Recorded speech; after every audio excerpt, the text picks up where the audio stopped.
Alright, this is part 4 of the reunion where we talk to the top 3 and where we are revealing the winner of TDR Cycle 5, Miss Amanda Westbrook.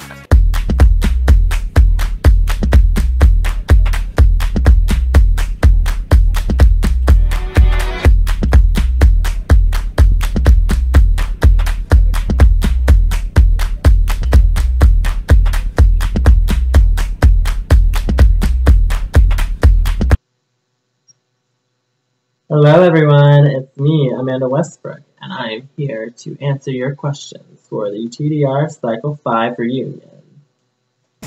You were always the underdog this cycle, and it seems like your progress shot up like crazy. Had you been eliminated against Sheena, do you think your drag would have progressed as much? Okay, this question is a yes or no for me, because the week that I lip synced against Sheena was Snatch Game. And the week before that was Super Smash Brothers. And I feel like Super Smash Brothers week was where I really kind of hit my stride as far as my style, the type of drag that I wanted to do, my look and everything. So I feel like if I had been eliminated, I would have gotten there eventually, but it would have been a lot slower. Whereas, since I didn't get eliminated by Sheena, I was doing my makeup every single week, once or twice a week. And if I had gotten eliminated, I probably would have done it maybe like twice before the reunion happened. So I do feel like I would have gotten there eventually, just maybe not as quickly. Blah blah blah improvement, blah blah blah progress. Let's get to the real questions. Are you a top or are you a bottom? Additionally, I really like this question when Robin asked Donna it, so I'm gonna ask you it. If you were trapped on an island with any one previous contestant from TDR, who is the last person that you want to be stuck on that island with?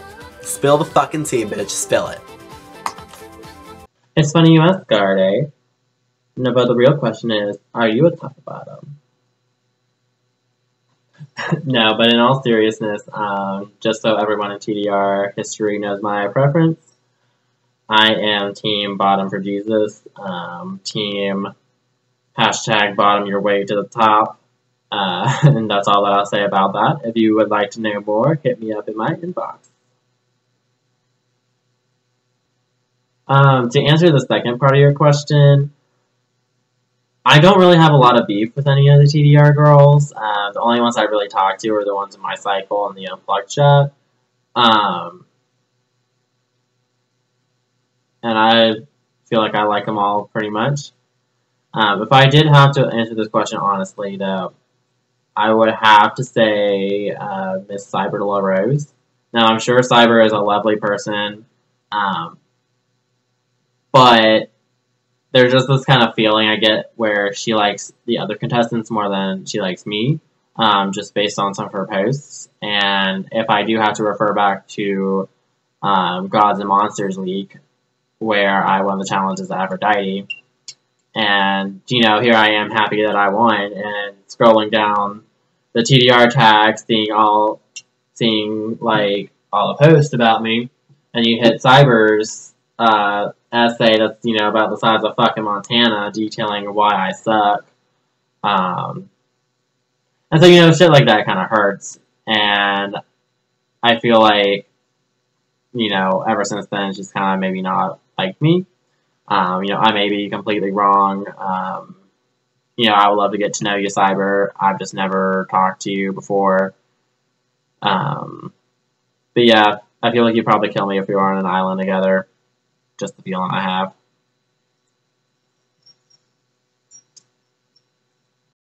Miss Amanda Westbrook. Now, for me in particular, there was one moment where I really saw the spark of something great in you, like a really great growth, really great progression. And for me, that moment was your flight attendant submission the week of Executive Realness. And what I would like to know from you is whether or not you felt that same spark and when you felt it. I would definitely have to say the flight attendant video was where I kind of turned myself around for the better. Weeks 1 through 3, I do not like to think about I do not like to go back that far on the blog and look at the main challenges. I don't even remember what they were. No, just kidding. I do. I do remember what they were, and I do remember what I look like. And I would have to say for the flight attendant video week 4, I kind of had a breakdown week 3. I kind of didn't know what I was doing. I didn't know why I was here because I was sucking so bad. I contacted Liz and I was like, I'm lost. Like, what the fuck is going on? And she consoled me and told me, you know what, you're fierce. You deserve to be here. And then I just applied myself. That week I practiced my makeup at least like 3 times. I sent pictures to the judge and I was like, does this look better? Does this look worse? Does this look okay? And I spent a lot of time working on my challenge that week, and I feel like it paid off. Every single week, this competition, I've had kind of a thought in the back of my head, like, you're not good enough to be here. Why don't you just quit? And there were some moments where I had a really tough time, coming up with a concept and coming up with an idea for the challenge and being like, okay, what am I doing? It'd be a lot easier if I wasn't here. And I really channeled that negative energy into my performance. And I feel like that helped me excel in this competition. I'd also have to say, anytime that someone said something negative about me, I turned that right around and made them fucking eat it. Because I know I'm putting myself out there as a drag queen, as someone in the public, as, anyone to be critiqued harshly. But I get so much pleasure out of making people eat their fucking words. I would have to say, especially after the Gods and Monsters week. That's when my drive was up through the roof. I was gonna fucking win the next challenge, and I would be damned if I didn't. Because everyone in their mind came for me. Like, I will fully admit, I did not think I was going to win that challenge. Krystina looked fucking awesome. Hermaphrodite looked fucking awesome. And here I was, just doing my own thing. But then when I won, and like I said in the last question, going through the tag and seeing all the essays about, how much I suck, that really pushed me. Because I was like, you know what? Next week, I'm going to turn it out. I'm going to turn around. I'm going to pull out something that's so damn amazing that I don't know. I just feel like anytime that someone has something negative to say about me is when it just gets on my gears and I have to turn around and do it. I have to turn it out. And I feel like that's a good advice for any beginning queen. Not everyone's going to like you. I'm not perfect, and Lord knows that anyone's perfect. And people are going to critique you harshly. But just take those negative critiques and make them eat it. Because you can do it. I've done it all cycle. Just let those bitches have it. Do you and do you to the best of your ability. Go at it. Miss Amanda Westbrook, since joining the competition, you have grown so much. Do you feel you're ready to have bookings at a nightclub or gay bar? Or have you already been put on a cast? I would absolutely love to start performing. One of my goals going into this competition, along with bettering myself, was to eventually get booked. I've been kind of on and off with my drag for over the past year that I've been doing it. And I've told myself after TDR ended, no matter where I landed, that afterwards, after everything settled down, I'm going to go out and put my ass on the line until I get booked. Because Amanda needs to be on the stage. I need to, start propelling my journey using the TDR skills that I have gained. Unfortunately, the closest bars where there are drag performances are about an hour away. And sometimes it's hard to get out there with work and with school. You know, I'm tired. I have a lot of shit I need to do. But after the new year, I'm going to make you know, pact with myself. You know, I need to go out to the city's called Roanoke at least, like, once every other week and drag. And, you know, just start networking. You know, that's been my biggest problem with getting booked and stuff, is I just haven't put myself out there yet, which is going to change now that, you know, I feel a lot more confident in myself, and I feel like I can do it. There's also been talk with me and my sister Anita Drank about setting up maybe a show here in my hometown at one of the bars, because apparently there used to be drag shows there, but we've never really gotten around to talking to them just because, you know, we've both been busy. But, you know, now that I'm a little bit better, I really want to, you know, make it my goal to start up a show here, and, you know, make a regular cast and be a part of it. I would die if I was able to, you know, just have a regular booking, have, like, I don't know, just get out there. You know, with my drag, you know, I want to perform, you know, I want to do photo shoots, I want to, you know, just network, and I feel like I have a lot of room to improve and, you know, improve past my TDR skills and really put the name Amanda Westbrook out there. And like I said, it's going to be hard work and dedication on my part, but I feel like I'm ready to do it. You know, I look fucking sickening, or at least I think so. So, I'm ready for the world after TDR. You know, what's the next step in my journey? It doesn't end here. You know, I don't want to, you know, stay in my house all the time. I want to go out and make something bigger with Amanda Westbrook. And I fully intend on doing that. Miss Giselle Dijon.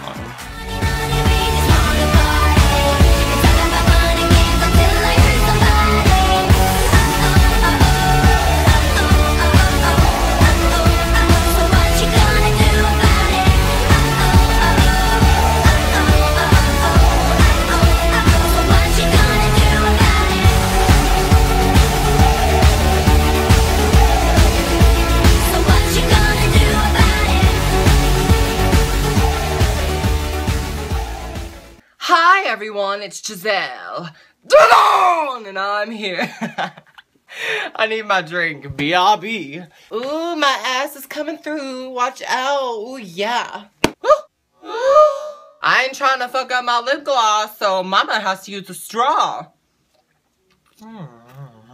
Ooh, look at those knockers. Yes. Ooh, get in. Ooh, look at those knockers. Yes. Ooh, get in. Okay, Giselle, stop fucking around. Let's get down to business and answer these questions. Ooh. Oh, yeah. First question is from Lizzie McGuire. At one point in the competition, you were about to leave. What made you change your mind and continue competing? I was going to quit in week 5 because I thought there was no chance of me winning against Hermaphrodite or Krystina Reed, and I just wasn't believing in myself. I was in my feelings about a bunch of things, including the Anon hate blog. I thought people didn't like me, so I was like, why don't I just quit? And then I realized, hell no, Giselle Dijon is not a quitter. I don't want this to be my reputation. I'm not gonna quit. There are people that look up to me, and I am going to stick in this competition and show those people, fuck you.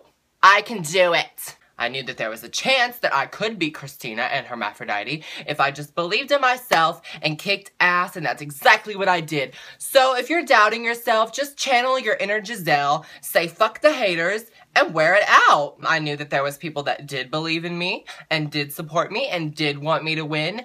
and I also wanted myself to win, so I learned to channel out the hate and masturbate. Keep going. Keep trucking. Boom, honey. Next question. Giselle Dijon. First of all, I want to ask you, how's your mother doing? We all read your description in the Valentine's Day mini challenge, and you definitely made us all feel something. Like, for real, that was really sad. Like, that was really hard to read. Anyway, secondly, what made you want to become a drag queen in the first place? What was that defining moment in your head that pulled the trigger and made you realize that this is something you want to do? And finally, how would you define drag, and what does it mean to you? Garde Valentine. My mom, she nothing has really changed. She's very sick. My mom has always been my #1 supporter, and doing this competition, I really want to have an opportunity to make her proud of me because, you know, she's not going to be around to see me actually kick ass at what I do, and this is my opportunity right now to show her that all of her support has been for something. I mean, she supports me doing drag, but it's not really validated to her, and doing this competition would just have so much validation for myself. And that's really important to me, so. Oh my god, Krystina, shut the fuck up. I'm trying to film our reunion and you're talking up on Facebook. Shut up!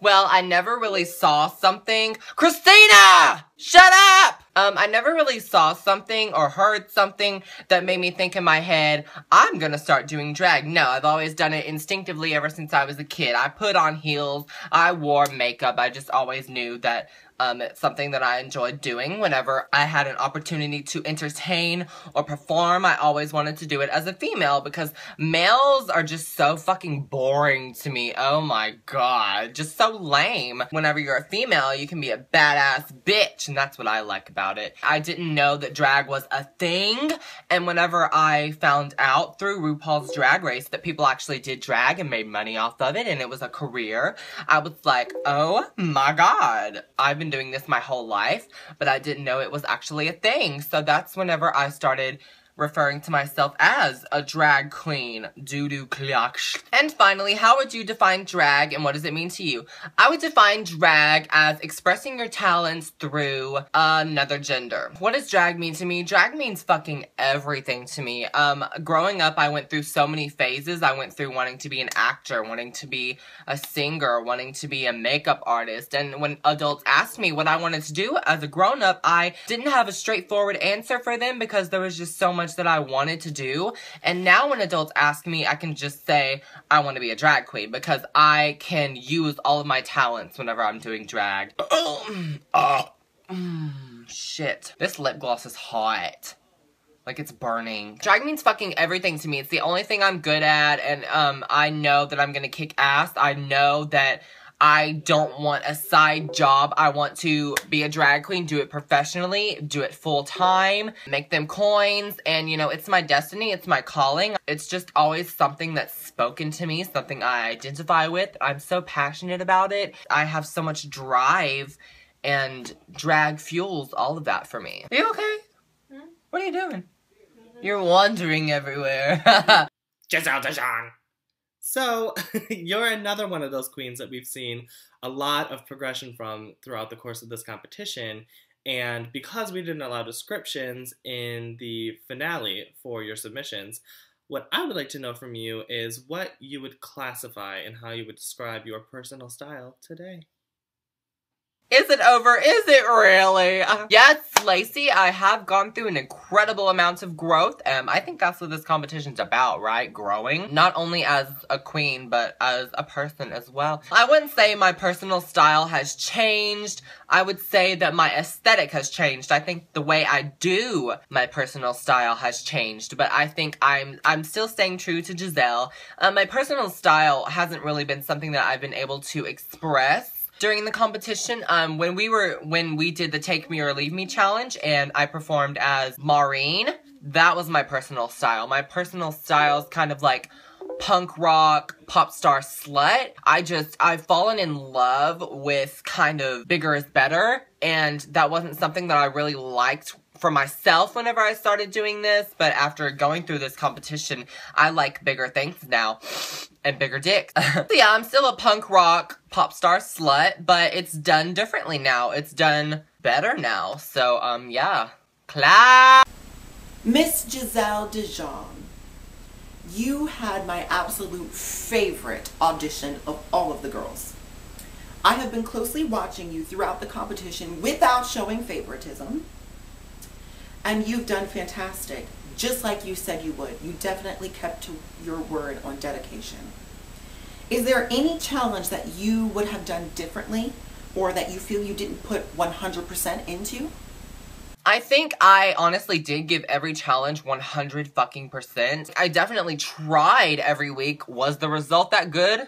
No, but I definitely tried my best. We all know that, you know, looks are not my forte. I think your entertainment value is just as important as the way you look, and I knew that I could bring that to the table, but I wasn't so sure about my look. The number one thing I wasn't proud of this cycle was week 2, whenever I made the horrendous pillow dress. I don't know what the fuck I was thinking. Sorry you guys had to witness that. Imagine how I feel though, like, I don't even claim creating that thing. I don't even claim being in this competition week 2. I don't know what you're talking about.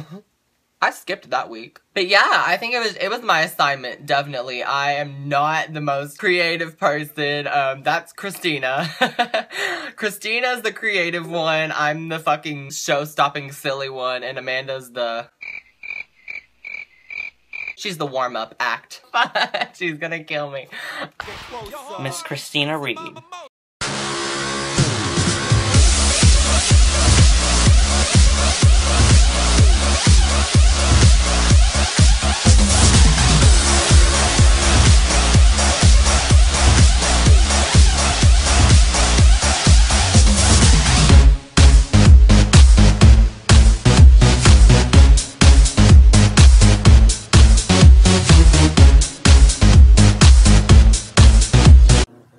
Hello judges, hello TDR community, thank you for having me. Let's go ahead and get started because I have a lot to say. You always spoke your mind about some of the stuff that happened throughout the competition. Do you feel like this experience has helped you? And what would you change in the competition if you were to win? So yes, I always did speak my mind, and a lot of stuff has happened. Do I feel the experience was helpful to me? Yes, I do. In my opinion, I've grown so much from this. One of the major things I wanted to be able to get from this is different tips on my makeup, because that was not my strong point at all. Still isn't my strong point. But I really took to heart all of the judges' critiques on my makeup, because I knew I needed improvement in that, and I still do need improvement in that. But there are some things I was trying to do, but I could never do them, because I don't know, I just needed someone's honest opinion on where things should be placed, if it should be higher, lower, this or that. Things they liked, things they didn't like, so I could change it. Garde gave me a huge tip on my contour. Like the first week it was very rectangular, and I appreciated her when she told me about the triangle thing. It never really clicked in my mind until she said it. So that helped tremendously. So I've learned a lot because of this competition. Normally wouldn't play with colors as much as I have during this competition, and now I just absolutely love them. Same thing with glitter. If you can I'm just shining. My highlight looks so white because it's just pure glitter. What would I change in the competition if I won? One thing that I would change is, this is just something to make it more appealing to the eye, the lip syncs against your life. Well, first of all, they're going to be lip syncs against your life, and it's not going to be on track record. I'm sorry, if you get in the bottom, you need to be able to lip sync your way out, regardless of your track record. Also, they should be, I'll edit them together, so they're side by side. So that way you can watch them at the same time. You don't have to watch 2 5-minute clips of a song that's terrible to begin with, okay? So, song choices. Going to be a little more up to date, fun, energetic, not as many ballads or slow things, because you don't need to perform a slow song unless you've been performing for like ages and getting bookings. Keep it upbeat, keep it entertaining. But no, side-by-side lip syncs, I approve. Judging would either be a panel of 3 or a panel of 5, not 4. That math doesn't work, okay? I'm not a mathematician, but 2 and 2 can create a deadlock, so as long as you have an odd amount of judges, you're good. I mean, the season's had a lot of great changes. There are definitely some things that I would keep as well, but those are some of the big ones. Also, up in the air about descriptions on certain challenges, because I don't care if you sewed it or if you bought it. It needs to look good in the final product of presentation. So yes, if you sewed it, that's great. I wish I could sew as well as you did. But it's about final presentation, about what we're seeing, and I feel like that needs to be accounted for, so that way people who make their costumes don't get an unfair advantage at times, because some people like to buy their things, and I'm completely okay with that. If you look good. Same thing if you sew it and make it. Hot glue it, if it looks good. There's a lot of other things I have to say, so I'm just going to keep going. Krystina Reed. From my experience, most queens from Florida, specifically Orlando, tend to feel that club kids and other certain styles aren't considered drag, and that the term drag has very restricted flexibility. Do you agree or do you disagree with this idea, and how do you define drag? Well, as far as define can go, since art really isn't something that can be defined, but still, what do you think? I definitely disagree with this idea.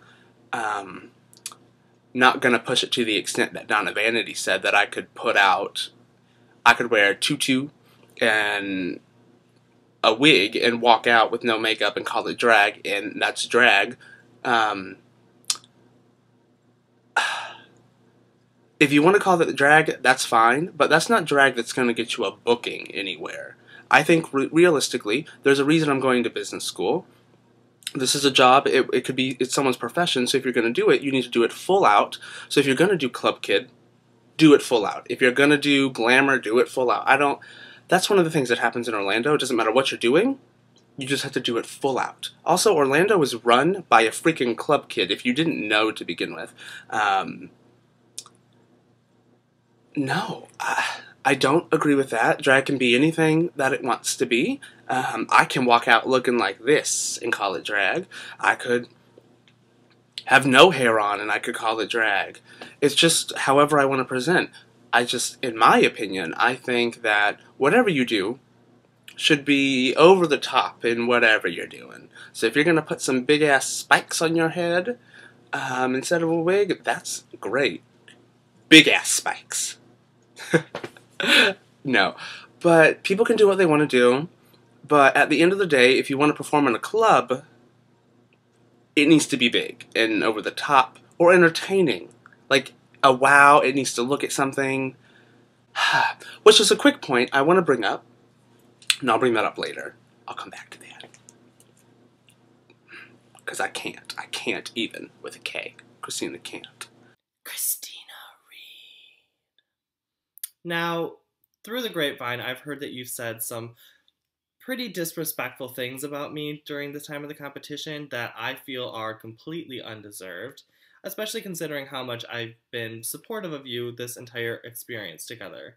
And so I would like to know is whether or not you would care to shed some light onto the situation as to those feelings of resentment that you have towards me, because I don't know what I did, because I think you're gorgeous and talented.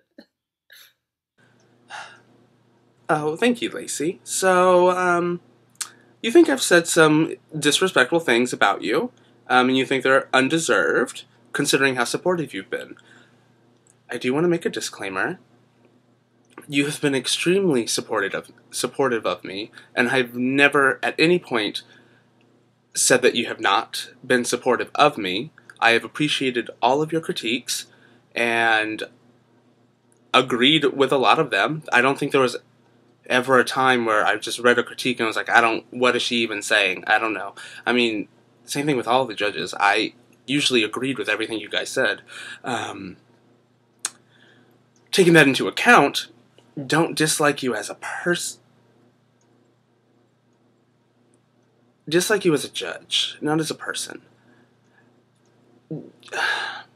I mean, it's beating a dead horse. We know there's pure favoritism. You helped Nicole film one of her runways and take the photos and this or that she said in her reading with Robin. She said it, not me. And you made it like she could do no wrong. Like, every critique you gave her, I just think it was unfair, and you were by far my least favorite judge. I'll end it at that. I don't know what things you're talking about when me being disrespectful. I mean, yeah, everything I said was always about you and Nicole. I mean, yeah, I mean, that's normally what it was, and I just think it was pure favoritism, and that's what it is, and I'm not going to rant on that, because everybody knows, so it's not a secret. And also, you telling her that she should audition? Are you serious? Why? I can't. Not why, because she's talented. The bitch is fierce. Don't get me wrong. But she was a judge, and you were pushing her to do that, and she wasn't even going to do it before until, like you popped it into her mind. So I thank you for that problem, because she shouldn't even been in the competition to begin with. Done. Krystina Reed. You have always been opinionated, but very respectful, and only shared if specifically asked to. Do you have any opinions you'd like to share on the competition overall? Oh, Tatiana, thank you for asking that. I am very opinionated, just like all the other Florida queens, typical style. This is a great segue. Do I have any opinions I'd like to share about this competition in the cycle? Well, let's start with the fact that I was robbed week 5. I'm not gonna lie. I love Amanda. She knows it. We've had the discussion. We're great. We're besties. Me, her, and Savannah are like that. 3 fingers up my anus. But I was robbed. Are you kidding me? Are you kidding me? Did you see my fawn look? Who else in this competition would have turned out something like that? Morphing my legs into that shape, looking at the detail of having a heelless shoe so it looks more like a hoof, and painting that black so it looks like a hoof. And yes, it was big and bulky. What the fuck is a fawn? Of course it's big and bulky, damn it. Are you kidding? And that bra that I made, oh my god, and the transformation with the makeup and the colors and everything that I used, I can't. I was robbed. The fact that Amanda's outfit had those holes in it, people you wouldn't even know what she was if you didn't put Aphrodite at the top. If she was walking down the street, someone would be like, oh, you're wearing gold with a bedsheet wrapped around your waist. I'm sorry, Amanda. I love you, but I am bitter already over the fact that I was robbed that. And I feel like I was robbed that because none of the judges wanted to see me win 3 weeks in a row. Because I turned it out with that comedy challenge. Then I turned it, and the dress the week before that. So it would have been 3 wins in a row, and no one wanted to do that. Like, I feel like all of the judges, directed towards no judge in specific, I don't know what your ranks were, but I was definitely downvoted on that one, so I couldn't win 3 weeks in a row. Clearly, the lip syncs for your life need to be just that, lip sync for your life, because there's no point in trying to lip sync when some people are killing it during the lip sync, and some bitch doesn't know the words and she gets to stay. You're just kidding. I don't care. Also, the fact that Donna went home over Nicole, no. Are you kidding? Are you kidding? And then you judges had the right to say that Nicole got to stay because of all of our opinions, the girls that were still in the competition, when we did not even get to see their lip syncs or get to see their actual look when we had to submit that answer.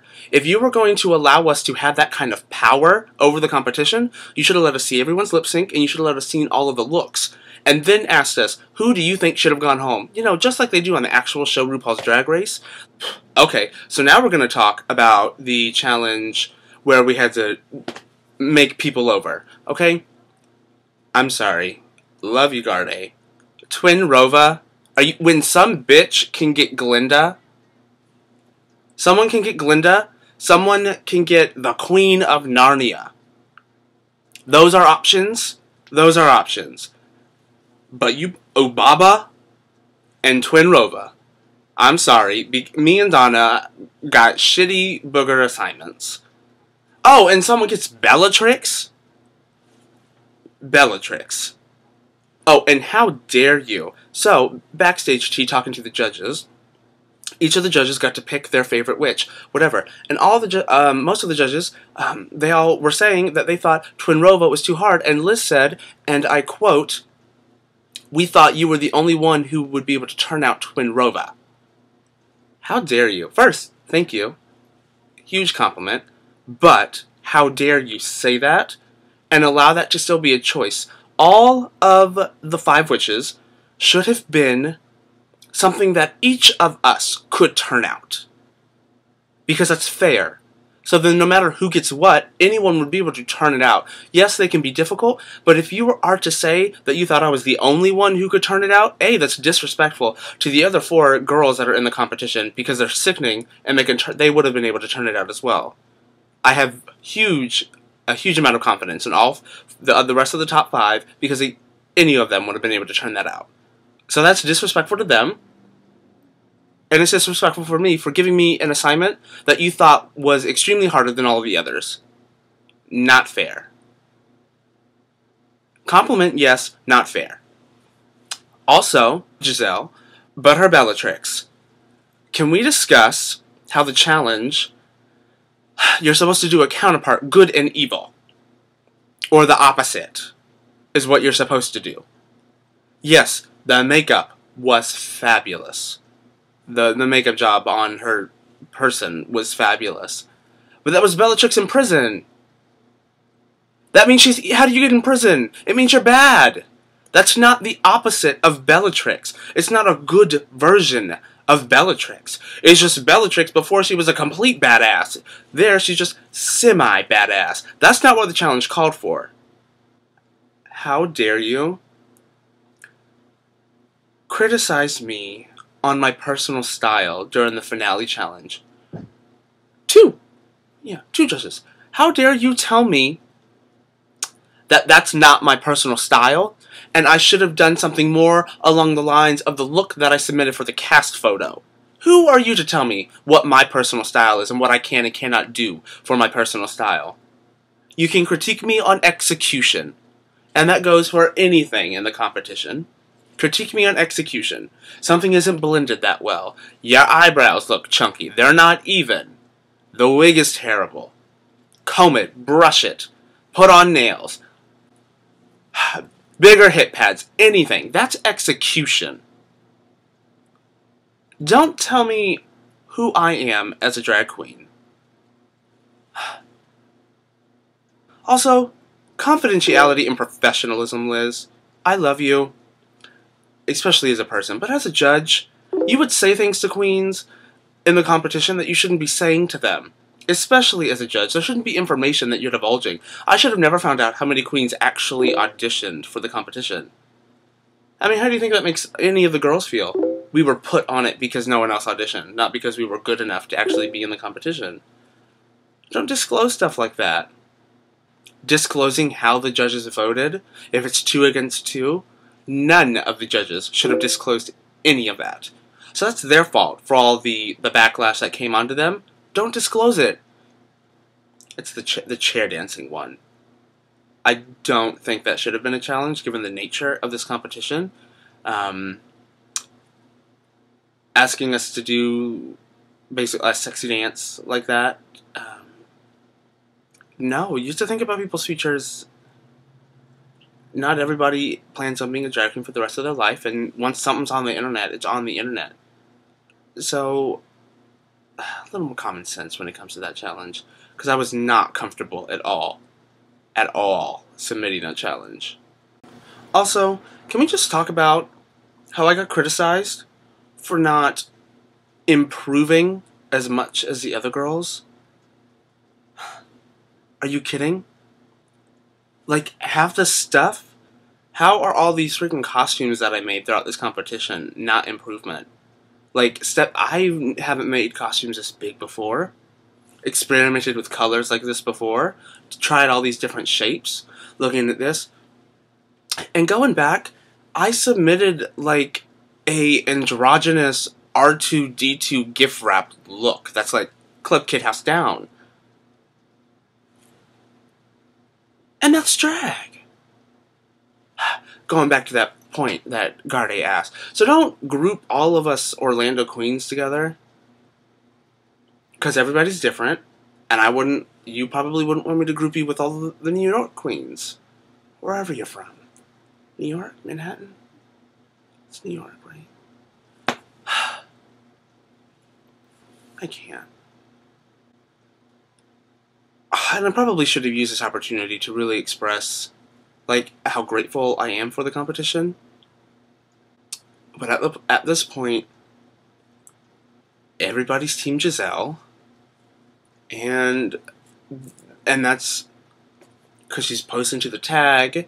People think she's likable, she's funny. And she is. But those looks she turned out at the beginning of the competition, yeah, she improved. But go back and look at her little Team Giselle photo that she did of all of her looks. The ones that are bad are clear, and the ones that are good are all, like, dark inspired. Her editorial look, look at that. That was very dark.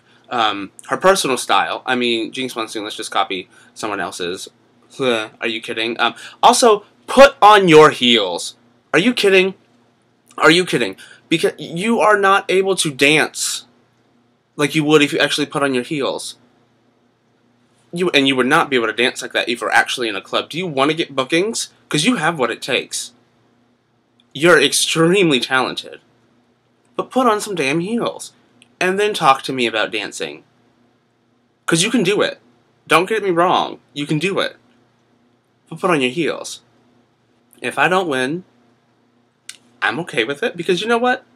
I'm going to go out to the clubs. And I'm going to keep performing like I was doing before I was in the competition. And I'm going to live my life. And I'm going to get my master's degree. And I'm going to be set. And I'm going to be good. So I don't have to worry. Because at the end of the day, this is an online competition that who knows about? Apparently no one, since no one really auditioned this cycle.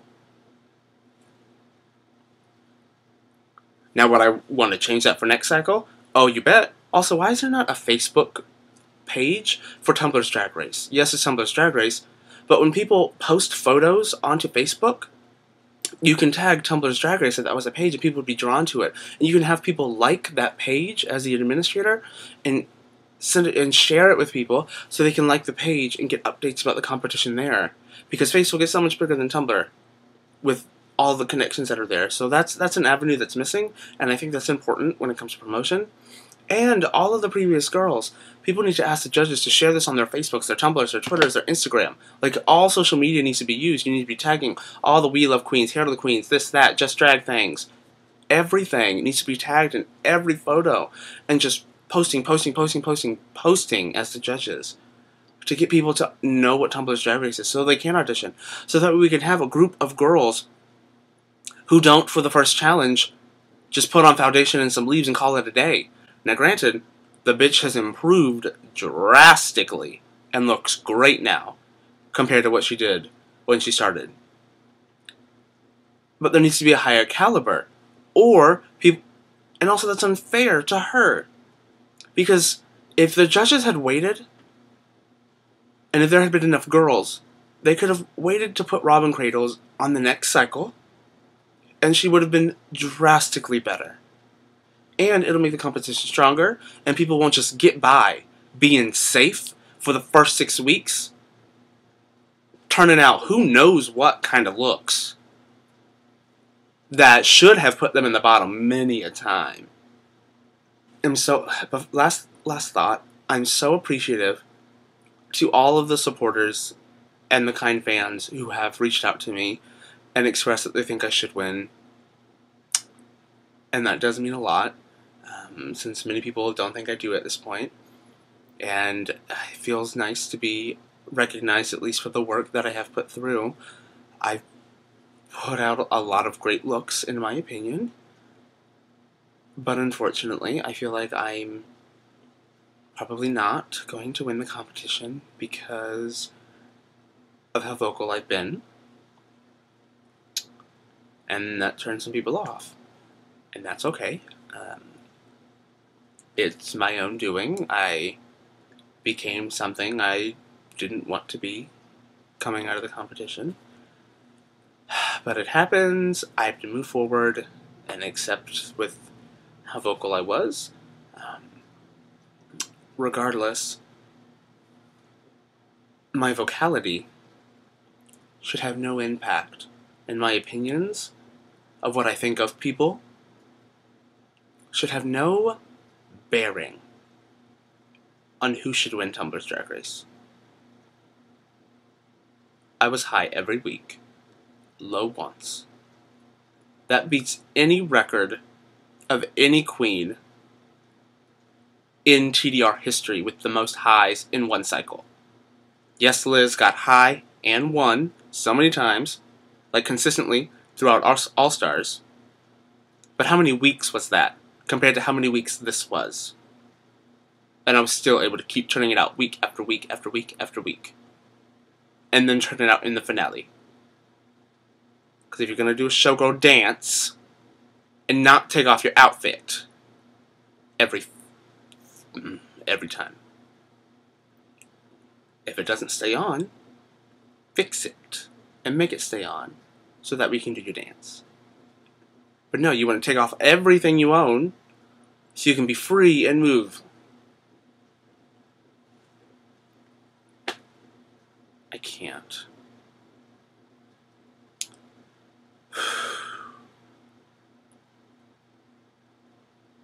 Okay, I'm done.